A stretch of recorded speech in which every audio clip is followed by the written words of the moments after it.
Hello everyone. तो चलो आज स्टार्ट करते हैं पी ब्लॉक एलिमेंट। आज हमें देखना है कि पी ब्लॉक एलिमेंट क्या होता है, इसके अंदर कौन कौन से ऐसे ग्रुप हैं जो पी ब्लॉक के अंदर आते हैं और हम क्यों पी ब्लॉक को पी ब्लॉक एलिमेंट कहते हैं। राइट, क्या रीज़न है स्पेसिफिक जिसकी वजह से हम इसको पी ब्लॉक बोलते हैं। तो सबसे पहले तो हम देखते हैं कि पी ब्लॉक एलिमेंट के अंदर कौन कौन से ग्रुप आते हैं। राइट, ये हमारा पीरियोडिक टेबल है जो आप देख रहे हो। राइट, ये हर बच्चों के पास होगा और एनसीईआरटी में भी इसकी बहुत अच्छी एक पिक बनी है, तो वहाँ से आप देख सकते हो।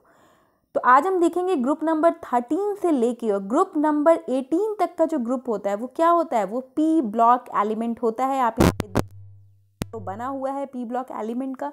ग्रुप नंबर 13 बोरोन फैमिली होती है, ग्रुप नंबर 14 कार्बन फैमिली होती है, ग्रुप नंबर 15 नाइट्रोजन फैमिली होती है, group number 16 oxygen family, group number 17 fluorine की फैमिली और group number 18 is inert, that is what helium, neon, argon, krypton, xenon और radon. तो ये जो होते हैं ये क्या होते हैं, ये होते हैं पी ब्लॉक एलिमेंट। राइट, अब बात आती है, अब अगर हम बात करें बोरोन की, सबसे पहले आज हम देखेंगे ग्रुप 13 एलिमेंट के बारे में। हम सबको एक एक करके पढ़ने वाले हैं, 13, 14, 15, 16, 17, 18। लेकिन आज हम देखेंगे कि ग्रुप नंबर 13 में सबसे पहले हम क्या देखेंगे, इसकी फैमिली को देखेंगे। मीन हम बोरोन फैमिली को देखेंगे कि बोरोन फैमिली में क्या क्या चीज़ें होती है, कौन कौन से एलिमेंट बोरोन फैमिली के अंदर आती है। तो आप देख सकते हो बोरोस्क्रीन के ऊपर जो ये बना हुआ है पीरियोडिक टेबल, उसमें ग्रुप नंबर 13 के अंदर आता है बोरोन, अल्मोनियम, गैलियम, इंडियम और थैलियम। राइट, ये क्या होते हैं, ये जो होते हैं ये हमारे होते हैं ग्रुप नंबर 13 के एलिमेंट। जिसमें अगर हम बात करें बोरोन की, तो बोरोन क्या होता है, बोरोन यहाँ पे मेटेलॉइड्स होता है। राइट, और अल्मोनियम, गैलियम, इंडियम और थैलियम जो होता है वो हमारा मेटल होता है। तो हम पूरा देखने वाले हैं इसके पूरे फैमिली के बारे में, किस तरीके से इसके इलेक्ट्रॉनिक कॉन्फ़िगरेशन होती है, क्या होता है, इस फैमिली की कहानी आज हम देखने वाले हैं ग्रुप नंबर 13 की। चलिए फिर चलते हैं आगे, देखते हैं पी ब्लॉक एलिमेंट। तो सबसे पहले बात आती है कि इसको क्यों बोला जाता है कि ये पी ब्लॉक एलिमेंट। राइट, तो अभी देखो आप लोग, जैसे अगर बात करते हैं हम ग्रुप नंबर 13 की, तो ग्रुप नंबर 13 के अंदर क्या है, boron. Right, atomic number boron का 5 होता है। इसकी इलेक्ट्रॉनिक कॉन्फ़िगरेशन क्या होती है, 1s2 2s2 2p1। राइट, होती है। लास्ट मतलब इलेक्ट्रॉन, लास्ट इलेक्ट्रॉन जो है वो फिल्ड हो रहा है पी सब सेल में, अगर आप ध्यान से देखो तो हो रहा है ना। तो इसीलिए इसको बोला गया कि ये पी ब्लॉक एलिमेंट है, क्योंकि इसका लास्ट इलेक्ट्रॉन फिल्ड होता है पी सब शेल में। इसलिए इसको हम क्या बोलते हैं, इसको हम पी ब्लॉक एलिमेंट बोलते हैं। राइट, ग्रुप 14 की फैमिली होती है कार्बन की फैमिली, इसका एटॉमिक नंबर क्या होता है, इसका 6 होता है। इसकी इलेक्ट्रॉनिक कॉन्फ़िगरेशन की बात करें 1s2 2s2 2p2। राइट, तो चलिए अभी हम ग्रुप नंबर 13 की बात करेंगे। ग्रुप नंबर 13 में मैंने आपको ऐसे ऑलरेडी बता दिया है कि बी जो बोरोन है हमारा मेटलॉइड्स है, अल्मोनियम, गैलियम, इंडियम और थैलियम क्या है, हमारा मेटल है। राइट, तो ये हो गए हमारे ग्रुप नंबर 13 के एलिमेंट। बच्चों इसका नोट्स अच्छे से बनाना, बिकॉज बहुत इंपॉर्टेंट है ये, आप अभी पढ़ोगे कल भूल जाओगे, ऐसी चीज़ होती है ये।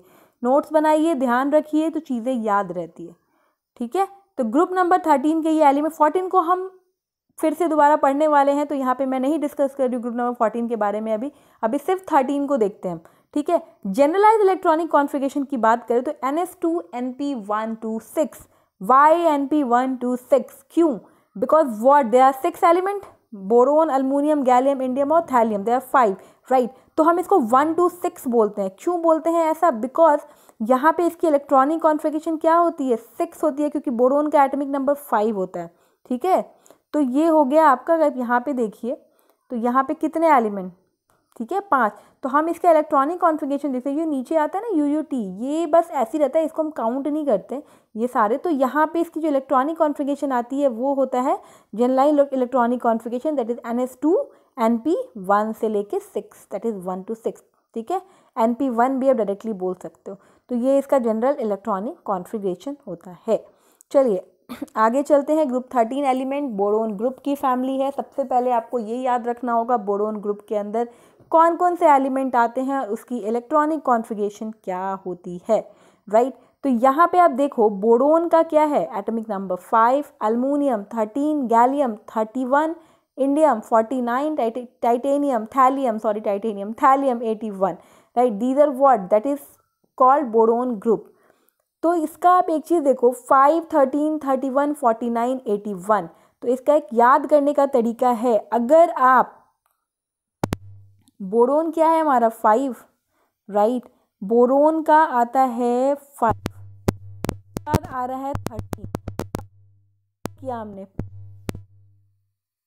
13, अगर हमने 31 के अंदर कितना ऐड करेंगे 18 ऐड करो 31 होगा 13 में 18 करोगे तो 31 में फिर 18 ऐड करो 49 में 32 ऐड करो 81, तो 8, 18, 18, 32। ये याद करने का तरीका है कि इसका आप कभी भी नहीं भूलोगे एटॉमिक नंबर कि कितना एटॉमिक नंबर होता है बोरोन, अल्मुनियम, गैलियम, इंडियम और थैलियम का। तो ये चीज़ें आप नहीं भूलिएगा, राइट। तो अब चलते हैं इसकी इलेक्ट्रॉनिक कॉन्फ़िगरेशन की तरफ। ये हमने अभी एटॉमिक नंबर देखा, हमने देखा किस तरीके से इसको मेमोराइज़ करते हैं। तो इसके लिए एक बहुत अच्छा ट्रिक है 8, 18, 18, 32। अगर ये आपको याद रहता है तो आप नहीं भूलोगे, ठीक है। अब इलेक्ट्रॉनिक कॉन्फ़िगरेशन की बात करेंगे तो बोरोन की इलेक्ट्रॉनिक कॉन्फ़िगरेशन होती है 2s2 2p1। अभी आप देखना लास्ट जितने भी इलेक्ट्रॉन है सब में p सबसेल डाला हुआ है, ठीक है। तो लास्ट इलेक्ट्रॉन फिल्ड कैसे हो रहा है p सबसेल, तो इसलिए इसको क्या बोलते हैं p ब्लॉक एलिमेंट बोलते हैं। Boron 2s2 2p1। अल्मुनियम का इलेक्ट्रॉनिक कॉन्फ़िगरेशन देखते हैं, that is 3s2 3p1। Gallium का देखते हैं 3d10 4s2 4p1। इंडियम का देखते हैं 4d10 5s2 5p1। थैलियम का देखते हैं 4f1 5d10 6s2 6p1, right.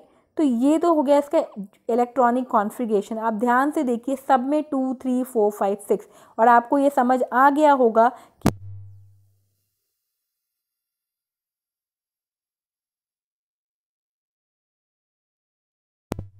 Start हो रहा है 2 6p जाता है, इसलिए इसको ऐसे लिखा जाता है, ठीक है। तो ये क्लियर हो गया होगा। आई होप आप लोगों ने क्या सीखा, हमने अभी एटॉमिक नंबर याद करना सीखा, हमने इसकी इलेक्ट्रॉनिक कॉन्फ़िगरेशन देखी, हमने ये देखा कि ग्रुप 13 में कौन कौन से एलिमेंट आते हैं। तो आई होप ये चीज़ें आपको याद रहेगी, ये चीज़ें आपको क्लियर होगी यहाँ तक ग्रुप 13 एलिमेंट के अंदर। आगे चलते हैं। अब बात आती है इनर्ट पेयर इफेक्ट की। एक बहुत छोटा सा इफेक्ट होता है इनर्ट पेयर इफेक्ट। अब ये इनर्ट पेयर इफेक्ट होता क्या है, ठीक है। यहाँ पे बोरोन का ऑक्सीडेशन स्टेट होता है +3, अल्मुनियम का ऑक्सीडेशन स्टेट +3, गैलियम का +3, इंडियम का +3 +1 और थैलियम का +1।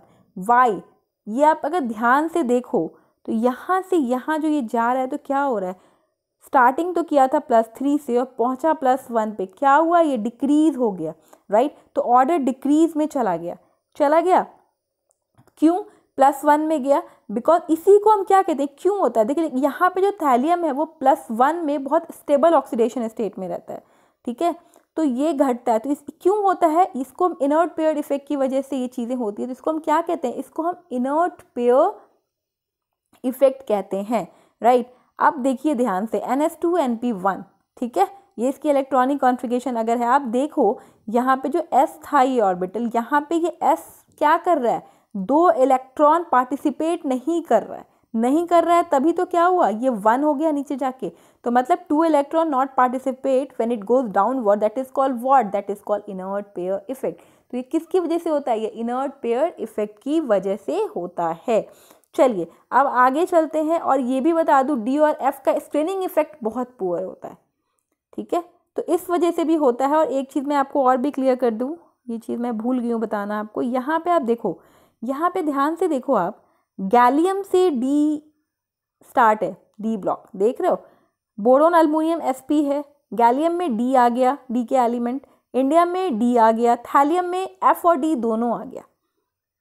तो इस वजह से क्या होता है कि ये डिक्रीज होने लगता है, और ये क्या होता है, अपना इलेक्ट्रॉनिक कॉन्फ़िगरेशन जो इसका होता है, ये ऑक्सीडेशन स्टेट +3 से +1 में चला जाता है। इसीलिए रीज़न यही होता है क्योंकि यहाँ से D और F ब्लॉक आने लगते हैं, तो यहाँ पे इस D और F का क्या होता है, स्क्रीनिंग इफेक्ट बहुत पुअर होता है और पार्टिसिपेट करना बंद कर देते हैं 2 इलेक्ट्रॉन, इसलिए इसको हम इनर्ट पेयर इफेक्ट कहते हैं। चलिए, तो ये तो था इनर्ट पेयर। एक बार मैंने यहाँ पे एक टेबल बना दिया है, अगर आप इस तरीके से समझना चाहो इनर्ट पेयर इफेक्ट को तो समझ सकते हो। In the element of 4th 5th and 6th period of the P block element. चलिए देखते हैं 4th 5th and 6th period क्या है। 4th 5th और 6th यहाँ देखते हैं, ठीक है। 4th 5th और 6th अगर हम देखें तो क्या हो रहा है, यहाँ पे 4 गैलियम 2 3, बोरोन 2, राइट, गैलियम 2 3 4, यहाँ पे देखिए, यहाँ पे गैलियम में डी आ गया, इंडियम और थैलियम की बात चल रही है। 4 5 और 6 क्या हो रहा है यहाँ पे, 6p of the p block element, ठीक है, which comes after d block element. अब वो कैसे आ रहा है, पहले d आ रहा है उसके बाद p और s आ रहा है ना, तो which come after d block element, right. तो यहाँ पे इलेक्ट्रॉन जो होता है present in the intervening of d and f orbitals, ठीक है। यहाँ देखिए, इस पे आप जब लिखोगे तो एरो बना लेना, ये इस तरीके से एक फ्लो चार्ट है, राइट। तो हम इस तरीके से एरो इस पे बना लेंगे। तो electron present in the intervening d and f orbital, हम देख रहे हैं यहाँ पे डी और एफ ऑर्बिटल्स के इलेक्ट्रॉन प्रेजेंट है। तो ये क्या हो रहा है, ये shield, do not shield the s electron the valence shell effectively. तो यहाँ पे ये क्या हो रहा है, नहीं हो रहा। तो NS2 electron remain more tightly held by nucleus, so do not participate in bonding. तो NS2 क्या करता है, NS2 पार्टिसिपेट नहीं करता, इस वजह से क्या होता है, उसका ऑक्सीडेशन स्टेट +1 हो जाता है। क्योंकि अगर हम बात करें किसी भी एटम ऑर्बिटल की, तो यहाँ पे क्या होता है, जो s ऑर्बिटल होता है वो न्यूक्लियस से बहुत पास होता है, तो उसकी वजह से भी होता है। तो इनर्ट पेयर इफेक्ट इसी को कहते हैं, ठीक है। इसकी वजह से पार्टिसिपेशन नहीं होता और थैलियम +1 में स्टेबल ऑक्सीडेशन स्टेट में रहता है। इसलिए जैसे जैसे ऊपर से नीचे आता है वो क्या होता है, +1 की कंडीशन में आ जाता है, +3 से +1 की कंडीशन में आ जाता है। तो ये बच्चों इनर्ट पेयर इफेक्ट था। अब हम इसकी केमिकल प्रॉपर्टीज़ पढ़ने वाले हैं कि कैसे ग्रुप 13 में कैसे ये जो फैमिली है बोरोन की फैमिली, उसकी केमिकल प्रॉपर्टीज़ क्या होती है। केमिकल प्रॉपर्टीज़ का मतलब डिफरेंट डिफरेंट चीज़ों से हम रिएक्ट करवा के देखेंगे कि आखिर क्या रिएक्शन आता है। तो सबसे पहला है एक्शन ऑफ एयर। अगर हम एयर से करवाते हैं तो क्या होता है, देखिए सबसे पहले मैं आपको बता दूं, बोरोन एंड अल्मोनियम जो होता है in crystalline form are not reactive, ये रिएक्ट नहीं करता है, ठीक है। अब यहाँ पे देखिए, यहाँ पे 4Es है, E यहाँ पे क्या है, कोई भी एलिमेंट ले लो, यहाँ पे बोरोन, अल्मोनियम, गैलियम, इंडियम या थैलियम, आप कुछ भी E की जगह ले सकते हो। तो यहाँ पे आप मान लो कोई भी है, बोरोन ही है, बोरोन को ले लेते हैं। तो 4B हो गया +3O2, जब एयर मतलब ऑक्सीजन के साथ करवाओगे, राइट, तो हम करवाएंगे तो क्या होगा 2, अब यहाँ पे B आएगा E की जगह, B2O3, तो यहाँ पे क्या होता है, B2O3 का कंपाउंड बन जाता है, ठीक है। अगर हम इसको नाइट्रोजन के साथ, ऑक्सीजन या नाइट्रोजन यही तो होगा एयर का, तो यहाँ पे अगर 2B रखते हैं, ठीक है, प्लस नाइट्रोजन के साथ क्या होगा 2BN, कुछ EN जैसा कंपाउंड ये बनाता है। E एक जनरलाइज फॉर्म है, E की जगह पे आप कोई भी एलिमेंट ले सकते हो, इवन इट बोरोन, कुछ भी, अल्मोनियम, गैलियम, थैलियम, कुछ भी ले सकते हो, राइट।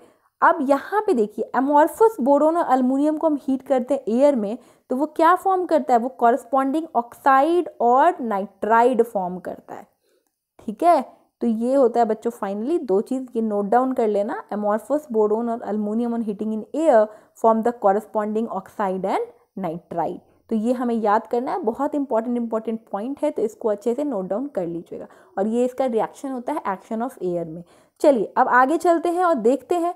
अब देखिए यहाँ पे BTO3 + 3H2, अभी तो यहाँ पे क्या वो ऑर्थोबोरिक एसिड बना रहा है, H2H3BO3, राइट। एक एसिडिक ऑक्साइड ऑर्थोबोरिक एसिड बना लेता है जब हम इसको रिएक्ट करवाते हैं वाटर के साथ, तो ठीक है। B2O3 क्या हो रहा है यहाँ पे, B2O3 एक एसिडिक है। अगर हम Al2O3 की बात करें तो, और Ga मतलब अल्मोनियम और गैलियम की बात करें, एक एम्फोटेरिक होता है, वो इंडियम और थैलियम बेसिक होता है। तो ये इसके नेचर होते हैं जो मैंने आपको बताया, बोरोन, अल्मोनियम, गैलियम, इंडियम और थैलियम। जब इसका रिएक्शन होता है ना, तो इसमें क्या होता है, एक एसिडिक, एम्फोटेरिक और बेसिक, ये इसका नेचर होता है, ठीक है। अब चलते हैं आगे सेकंड की तरफ, रिएक्शन विथ वाटर। हमने अभी एयर के साथ एक्शन देखा, अब हम रिएक्शन विथ वाटर देखेंगे। तो यहाँ पे भी कुछ टर्म्स है कि under ordinary condition boron is not affected by water. Ordinary condition पे मतलब नॉर्मल टेम्परेचर पे बोरोन को करोगे तो क्या होगा, वाटर के साथ रिएक्ट करोगे तो वो नहीं होता इफेक्ट, कुछ नहीं होता, स्टिल उसी कंडीशन में वो रहता है। लेकिन अगर हम स्टीम पास करवा देते हैं तो क्या होता है, बिल्कुल रेड कलर का हॉट बोरोन हो जाता है, प्लस हाइड्रोजन लिबरेट करता है। ये आप लोगों ने 10th में भी पढ़ा होगा, मेटल नॉन मेटल के अंदर इसका पूरा एक चैप्टर है, कैसे नॉर्मली ये नहीं होता तो हम उस पर स्टीम पास करवाते हैं, स्टीम पास करवाने के बाद वो रिएक्ट कर जाता है। तो ये होता है बच्चों, तो और प्लस वो हाइड्रोजन भी लिबरेट करता है साथ साथ, ठीक है। तो पूछा जाता है क्वेश्चन, कौन से गैस लिबरेट करते हैं, तो आपको याद रखना है कि हाइड्रोजन गैस लिबरेट करता है। अब यहाँ पे देख सकते हो 2B, राइट, प्लस 3H2 क्या बन रहा है, B2O3 प्लस, मतलब हाइड्रोजन क्या कर रहे हैं, हाइड्रोजन यहाँ पे रिलीज हो रहा है, hydrogen gas H2, right. Steam और B2O3 इज बोरिक एनहाइड्राइड, ठीक है। अल्मोनियम के साथ देखिए, अगर हम अल्मोनियम के साथ करते हैं तो Al2O3+3, मतलब ये चीज़ें ध्यान रखिएगा। कोई भी ले लीजिए यहाँ पे एलिमेंट, मतलब बोरोन फैमिली का कोई भी एलिमेंट, ग्रुप 13 का कोई भी एलिमेंट, तो ये चीज़ें आपको ऐसी देगी। तो मैंने यहाँ पे कुछ एग्जाम्पल्स लिख दिया है जनरलाइज, राइट। अब चलिए देखते हैं, aluminium decomposes cold water if oxide layer is not present. ठीक है, अल्मोनियम क्या होता है, डिकम्पोज करता है ठंडा पानी में अगर ऑक्साइड लेयर प्रेजेंट नहीं हो तो। Only aluminium react with boiling water. Aluminium कहाँ रिएक्ट होता है, बॉइलिंग वाटर में ही रिएक्ट होगा, नॉर्मल टेम्परेचर पे वो रिएक्ट नहीं कर सकता है। ठीक है, वो ऑक्साइड लेयर ही नहीं करता, वो डिकम्पोज करके अल्मोनियम डिकम्पोज कोल्ड वाटर में if oxide layer is not present. तो इसलिए हमें बॉइलिंग वाटर में ही इसका रिएक्शन करना होता है।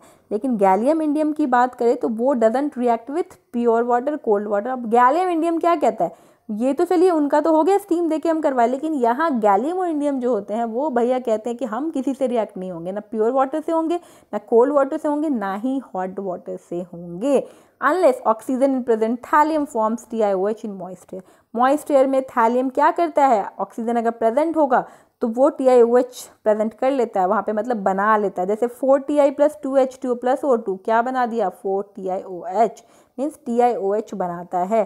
तो ये बच्चों था फाइनली। अभी हमने देखी केमिकल प्रॉपर्टीज़, कितनी केमिकल प्रॉपर्टीज़ देखी हमने। अभी हमने देखा कि कैसे एयर के साथ हम करते हैं पहला, और दूसरा हमने वाटर के साथ देखा। अभी हम बहुत सारी चीज़ें देखेंगे, एसिड के साथ देखेंगे, बहुत सारी केमिकल प्रॉपर्टीज़ अभी हमें पढ़नी है। तो देखो फिर पी ब्लॉक के अंदर हमें यही देखना है, मतलब हमें उसकी फैमिली को अंडरस्टैंड करना है, किस तरीके की फैमिली है, इसके अंदर मेटल कौन है, मेटलॉइड्स कौन है, नॉन मेटल कौन है। ठीक है, किस तरीके का इसका इलेक्ट्रॉनिक कॉन्फ़िगरेशन होता है, पी ब्लॉक को पी ब्लॉक ही क्यों बोलते हैं, कैसी इसकी केमिकल प्रॉपर्टीज होती है, क्या नेचर होता है। तो ये सारा हम देखने वाले हैं इस लेक्चर में। काफ़ी इंटरेस्टिंग लेक्चर है, लेकिन बहुत इजी है। इसमें कोई कॉन्सेप्चुअल कुछ नहीं है, इसमें सिर्फ समझने वाली चीज़ है और रटने वाली चीज़ है। मैं तो यही कहूँगी कि लिखना होगा आपको, ठीक है, और याद करना पड़ेगा। तो ये सब कुछ important, inert pair effect is very important, तो इसको पढ़ लेना, बिकॉज जेई में क्वेश्चंस आते हैं ऐसे इनर्ट पेयर इफेक्ट के ऊपर कि ऐसा क्यों हो रहा है, क्यों नहीं पार्टिसिपेट कर रहा है, तो क्यों, किसकी वजह, that is inert pair effect. तो ये चीज़ें पढ़ लीजिएगा, it's very important competition exam के पर्पस व्यू से। तो ये था बच्चों आज का लेक्चर। तो आज का लेक्चर हम करते हैं ख़त्म, मिलते हैं कल फिर नेक्स्ट लेक्चर में। पी ब्लॉक एलिमेंट के केमिकल प्रॉपर्टीज़ में अभी बहुत सारे बचे हैं, तो वो हम कल देखेंगे। तब तक के लिए बाय बाय।